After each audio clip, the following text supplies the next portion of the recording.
అందరికీ నమస్తే. కేసీఆర్ ఒకే ఒక ప్రెస్ మీట్ పెట్టిండు, పొయ్యిండు, ఆయన పని ఆయన చేసుకుంటున్నాడు. కానీ రెండు రాష్ట్రాలలో, ముఖ్యంగా మన తెలంగాణ రాష్ట్రంలో ఇప్పటికీ ఆ ఎజెండా నడుస్తుంది. అసెంబ్లీ ఆయన ఫిక్స్ చేసిన ఎజెండా నడుస్తుంది. ఆయన ప్రశ్న లేచిపోతే ఇప్పటిదాకా సమాధానం లేదు గవర్నమెంట్ దగ్గర. సమాధానం చెప్పబోయి బోర్ల బొక్కలు పడదు గవర్నమెంట్. ఏపీలో కూడా అదే ఇష్యూ నడుస్తుంది, కృష్ణా నీళ్ళ ఇష్యూ. అంటే ఒక ప్రెస్ మీట్కు ఒకే ఒక్క ప్రెస్ మీట్ అంట. నేను రోజు ముఖ్యమంత్రి కదా అని రోజుకు 7 మైకు దొరికితే ఆడ మాట్లాడుకుంటూ పోతే అన్నివన్నీ ఈ 2 సంవత్సరాలలో రేవంత్ రెడ్డి చెప్పిన మొత్తం కొట్టుకుపోయినాయి. ఆయన మొత్తం నేనే తోపు అన్నాడా? కేసీఆర్ ఒక ప్రెస్ మీట్ పెట్టిండా? మొత్తం ఎగిరిపోయినాయా? గ్లోబల్ సమ్మిట్ అయిపోయిందా? కృష్ణా నీళ్ళ మొత్తం అన్నాడా? అయిపోయిందా? ఏం మిగిలింది రేవంత్ రెడ్డికి? ఆయన చెప్పిపోతే ఇప్పుడు ఆయన చెప్పిపోయిన తర్వాత అబద్ధాలను కవర్ చేసుకోవడానికి వీళ్ళకు ఇన్ని రోజులు పడుతుంది. చాలా రోజులు అయింది ప్రెస్ మీట్ పెట్టి. పోయిన వాళ్ళు 21 ప్రెస్ మీట్ పెట్టిండు. ఇప్పుడు మనం 6వ తారీఖు వచ్చేసినాం. అదొక 15 రోజులు అవుతుంది. 15 రోజుల నుంచి గవర్నమెంట్ గిలగిల కొట్టుకుంటుంది ఆయన పెట్టిన ప్రెస్ మీట్ నుంచి బయటపడడానికి. మస్తు డైవర్షన్ పాలిటిక్స్ తీసుకున్నారు. కానీ వాళ్ళే డైవర్షన్ కాలేకపోయారు. ఇంకా జనం ఎక్కడ డైవర్స్ అవుతారు? అన్ని విషయాలు మాట్లాడదాం. అంతకన్నా ముందు సబ్స్క్రైబ్ చేయండి, షేర్ చేయండి. సబ్స్క్రైబ్ చేసుకుంటే మీకేం నష్టం లేదు, కానీ మన ఛానల్కు లాభం. మన ఛానల్ 10 మందికి రీచ్ అవుతుంది కాబట్టి సబ్స్క్రైబ్ చేయండి, షేర్ కూడా చేయండి వీలైతే. December 21, 2025 KCR press meet. ఎవరు ఊహించలే. ఆయన ప్రత్యర్థులు కాంగ్రెసో బీజేపీయో, ఏపీలో ఉన్న వాళ్ళ ప్రత్యర్థులు కూడా కేసీఆర్ ప్రెస్ మీట్ ఉంటుంది అని ఎవరు ఊహించలే. కేసీఆర్ వచ్చిండు, ఏదో మీటింగ్ పెట్టుకున్నాడు, పోతాడు. ఇంకా మాట్లాడతలేడు కదా కేసీఆర్. 2 సంవత్సరాల నుంచి ప్రెస్ మీట్లు పెడతలేడు కదా. ఇంకా ఆయనకు అసలు రాజకీయాలనే ఉండలేడు. ఇంకా ఆయన వెళ్ళిపోయిండు, రాజకీయాల నుంచి ఆల్రెడీ వెళ్ళిపోయిండు. ఇక ఆయన ఏమున్న వాళ్ళ పార్టీలోకి ఇజ్జే అని చెప్పుకోనికే తప్ప ఇంకా కేసీఆర్ బయటికి రాడు. ఆయన ఆరోగ్యం సహకరించదు. ఈయన క్రియాశీల రాజకీయాల నుంచి వెళ్ళిపోతాడని కూడా రాపించుకున్నారు పేపర్లలో. ఇప్పుడు అన్ని మన పేపర్లే కదా, అన్ని రేవంత్ రెడ్డి ఏం చెప్తాయి రాసే పేపర్లలో.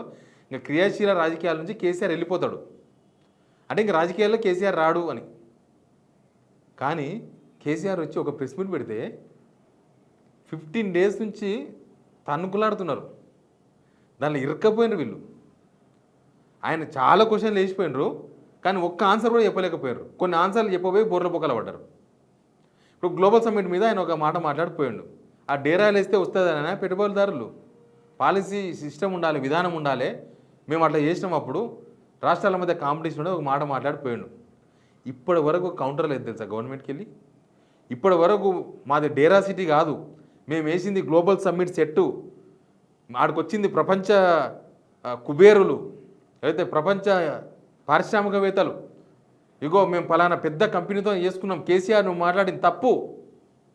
ఇంకో మేము పలానా పెద్ద కంపెనీ, ఈ కంపెనీ దేశంలో ప్రపంచంలో ఇన్ని ఉన్నాయి వీలై, ఆ కంపెనీ మేము హైదరాబాద్ తీసుకొస్తున్నాం చూసినావా అని ఒక్కరు కూడా, even Sridhar Babu industrial minister Sridhar Babu కూడా చెప్పలేకపోయాడు. పొలిటికల్ కౌంటర్ ఇచ్చిండు. అది కాదు, నీ డేరా సిటీ అన్నాడు కదా, మరి డేరా సిటీ కాదు అని చెప్పుకోగలిగినరా వీళ్ళు? అసెంబ్లీ పెట్టినరు, అసెంబ్లీ నడిపించారు. అసెంబ్లీ నడిపిస్తే అసెంబ్లీలోనే చెప్పుకోవాలి కదా ఇది డేరా సిటీ కాదని. 5,75,000 కోట్ల పెట్టుబడులలో అసలు ఏ కంపెనీ ఏందో కనీసం చెప్పుకోగలిగినరా వీళ్ళు? సోషల్ మీడియాలో కూడా చెప్పుకోలేకపోయారు. అడ్డే పోయింది. కృష్ణా నీళ్ళ ఇష్యూ తీసుకొచ్చిండు. కృష్ణా నీళ్ళది ఈ ప్రభుత్వం ఏం చేస్తుందో ఒక ముక్కలు చెప్పేసి వెళ్ళిపోయాడు కేసీఆర్. ఇంకా దానిలో పడి కొట్టుకుంటూనే ఉన్నారు. మునిగిపోయింది ఆ నీళ్ళలో, కృష్ణా నీళ్ళలో ఈ ప్రభుత్వం మునిగిపోయింది కరెక్ట్ చెప్పాలంటే. వీళ్ళు నిజంగానే తప్పు చేయకుండా కరెక్ట్ చేసి ఉంటే, అంటే తెలంగాణకు ద్రోహం చేసే పనులు చేయకపోయి ఉంటే ఖచ్చితంగా ఆన్సర్ చేసేవాళ్ళు, ఖచ్చితంగా కేసీఆర్ చెప్పింది తప్పు అని నిరూపించేవాళ్ళు. అరే గవర్నమెంట్లో ఉన్నారు కదా, మీరు అఫెన్స్లో ఉండాలి, డిఫెన్స్లో పడొద్దు కదా. కేసీఆర్ ప్రతిపక్షంలో ఉన్నాడు, ఆయన మస్తు ఆరోపణలు చేస్తాడు. ఆయన ఆరోపణ చేసినప్పుడు మీరు చేసింది ఆరోపణ అబద్ధమని ప్రూవ్ చేసుకునే అవకాశం గవర్నమెంట్ వాళ్ళకు ఉంటుంది. కానీ దానిలో కూడా బోర్ల బుక్కలు పడ్డారు. నిన్న మొన్న చూడలే, నేనే చంద్రబాబుకి చెప్పి ఆపించిన రాయలసీమ లిఫ్ట్ ఇరిగేషన్ అన్నాడు. ఏపీ గవర్నమెంట్ ఇచ్చేసింది, ఖతం అయిపోయారు. మళ్ళీ ఇప్పటిదాకా రేవంత్ రెడ్డి అయిన మనిషి ఆయన మాట్లాడిన మాటలు, అసెంబ్లీలో మాట్లాడిన మాటలు అబద్ధం అంటే కూడా రెస్పాండ్ కాలేదు. ఆయన మీద సభ హక్కుల ఉల్లంఘన నోటీస్ కూడా ఇచ్చారు.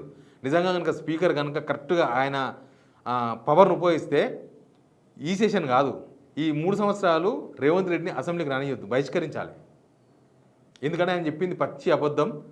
అది సభానాయకుడు హోదాలో చెప్పింది కాబట్టి అసలు స్పీకర్ అధికారాలు ఉపయోగిస్తే అంటున్నా, ఆయన ఉపయోగిస్తాడా లేదా అనేది మీరు వింటున్న వాళ్ళకి తెలుసు.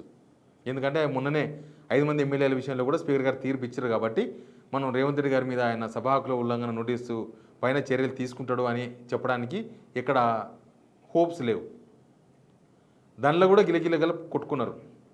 పక్కన ఏపీలో ఏమవుతుంది, ఏపీలో ఇది జగన్ గవర్నమెంటే ఆపింది అని ప్రెస్ నోట్ ఇచ్చారు. అది రియల్ కూడా, అది వాస్తవం కూడా. 2020-21 స్టార్ట్ చేసిండ్రు, పర్మిషన్స్ లేవు.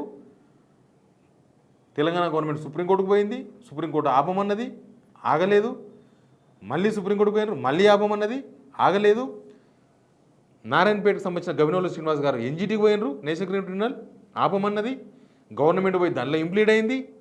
కేసీఆర్ గవర్నమెంట్ పోయి ఎన్జిటిలో ఇంప్లీడ్ అయినారు ఆ కేసులో. తర్వాత పనులు ఆగిపోయినాయి, గట్టి వార్నింగ్ ఇచ్చింది ఎన్జిటి. అక్కడ పనులు వాళ్ళ బృందం వచ్చి చూసిపోయింది 2021లో. అంటే పనులు 2021లో ఆగిపోయినాయి అని మనకు తెలుసు క్లియర్గా. దాని మీద అక్కడ వైసీపీ టీడీపీ రెండు కొట్టుకుంటున్నారు ఇద్దరు. ఓ జగన్ ద్రోహం చేసినని టీడీపీ, లేదు టీడీపీ ఆపేసిందని వైసీపీ. అసలు దీన్ని ఎందుకు స్టార్ట్ చేయలేదు? ఇప్పుడు టీడీపీ వచ్చి 2 సంవత్సరాలు అవుతుంది కదా, వాళ్ళు కూడా వచ్చి గవర్నమెంట్లకు ఎందుకు రాయలసీమ లిఫ్ట్ స్టార్ట్ చేయలేదు, వీళ్ళకి చిత్తశుద్ధి లేదని వాళ్ళు కొట్టుకుంటున్నారు, వీళ్ళు కొట్టుకుంటున్నారు, వాళ్ళు కొట్టుకుంటున్నారు. ఇక్కడ కొట్టుకోవడం అంటే వీళ్ళు, ఇక్కడ బీజేపీ ఉంది, బీజేపీ సెంట్రల్ గవర్నమెంట్ వాళ్ళంతా గేమ్ ఆడుతున్నారు. వాళ్ళు ఏపీ తెలంగాణ అంత గేమ్ అంతా అసలు ఈ గేమ్కు మొత్తం వాళ్ళే అంపైర్ కూడా కాదు, వాళ్ళే ఆథరైజ్డ్ పర్సన్స్. వీళ్ళంతా పాత్రదారులు. ఇక్కడ ఎందుకు డిఫెన్స్లో పడ్డదంటే చాలా కారణాలు ఉన్నాయి. ఈ ప్రభుత్వం ప్రజా ఉద్యమం వల్ల వచ్చిన ప్రభుత్వం కాదు, జస్ట్ గత ప్రభుత్వ వైఫల్యం, ఆ ప్రభుత్వం మీద ఉన్న అసంతృప్తి పైన వచ్చిన ఓట్లతోనే చేసింది. కేసీఆర్ను ఓడించగలిగినారు కానీ ప్రజలు కాంగ్రెస్ నమ్మి ఓటేయలేదనేది మాత్రం చాలా క్లియర్గా అర్థమవుతుంది. తెలంగాణ అంటే నీళ్లు, ప్రాజెక్టులు, ఉద్యమము, స్వాభిమాన రాజకీయాలు ఇవన్నీ ఉంటాయి. ఈ గవర్నమెంట్లో అవన్నీ ఏం లేవు. ఇవన్నీ కేసీఆర్ పేటెంట్, 100% కేసీఆర్ పేటెంట్. ఇవన్నీ కాంగ్రెస్ ఇప్పటికీ ఢిల్లీ హైకమాండ్ మీద డిపెండ్ కావాల్సిన పరిస్థితి. జాతీయ రాజకీయాలు వాళ్ళ ఎజెండా మీద నడవాలి. ఇక మేము కాంగ్రెస్ అనే గుర్తింపే తప్ప వీళ్ళు తెలంగాణ ప్రజల తరపున మేము ఉన్నామని చెప్పే గుర్తింపు వీళ్ళు లేకుండా పోయింది. తెలంగాణ కాంగ్రెస్ చేతుల్లో సేఫ్ కాదు అనేది ప్రజల్లో వచ్చిన భావన. దాంతోన కేసీఆర్ వచ్చేసరికి, కేసీఆర్ ఒక 4 ఆరోపణలు వేసేసరికి వీళ్ళు చతికిల పడిపోయారు. రేవంత్ ప్రభుత్వంలో ఇంతసేపటికి కేసీఆర్ పేరు విమర్శించడం, లేకపోతే కేసీఆర్ గవర్నమెంట్లో పలానా తప్పులు జరిగినాయని చెప్పడం, రోజు గత ప్రభుత్వాన్ని నిందించడం తప్ప వీళ్ళు 2 సంవత్సరాలు ఏం చేయలేకపోయినారు. ప్రజల విశ్వాసం కోల్పోయినారు. ఒకవేళ కేసీఆర్ మాట్లాడితే ఏం మాట్లాడతాడు? రైతు సంఘాలు, ఉద్యోగ సంఘాలు, తెలంగాణ వాదులు, ఉద్యమకాల నాయకులు వీళ్ళంతా యాక్టివ్ అవుతారు కదా. ఎందుకు డిఫెన్స్లో పడ్డారు వీళ్ళు అంటే, ఇది చాలామంది కాంగ్రెస్ ఎమ్మెల్యేలకే తెలుసు. ఇది 10 సంవత్సరాల గవర్నమెంట్ కాదు, 5 సంవత్సరాలే చాలా ఎక్కువ. ఇది ఒక ట్రాన్సిషన్ గవర్నమెంట్, అంటే స్థిరమైన గవర్నమెంట్ కాదు. కేసీఆర్ తిరిగి వస్తే, మళ్ళీ వాళ్ళ గవర్నమెంట్ వస్తే మా పరిస్థితి ఏందన్న భయం చాలామందిలో ఉంది. అందుకే ఎవరు పెద్దగా దీన్ని రెస్పాండ్ కాలేదు. ప్రభుత్వం పాలనలో నిలవలే, కేసీఆర్ మౌనం మీద నిలబడ్డది.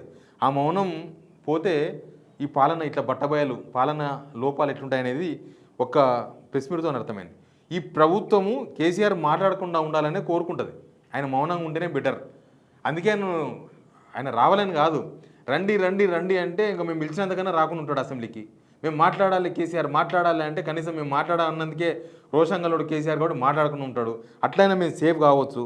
ఎందుకంటే ఆయన మాట్లాడితే అందరూ అలర్ట్ అవుతారు. తెలంగాణ వాదులు, ప్రజలు, తెలంగాణ ఉద్యమకారులు, ఈ ప్రభుత్వంలో ఉన్నవాళ్ళు, ప్రభుత్వ వ్యతిరేకులు, తెలంగాణ ప్రజలంతా కేసీఆర్ వైపు చూస్తారు కాబట్టి.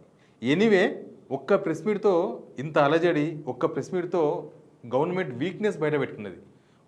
వీళ్ళ లోపాలన్నీ కూడా ఒక్క ప్రెస్ మీట్తో మొత్తం ఓపెన్ అయిపోయినారు. ఇక రేపు బహిరంగ సభలు పెడతామంటున్నారు వాళ్ళు.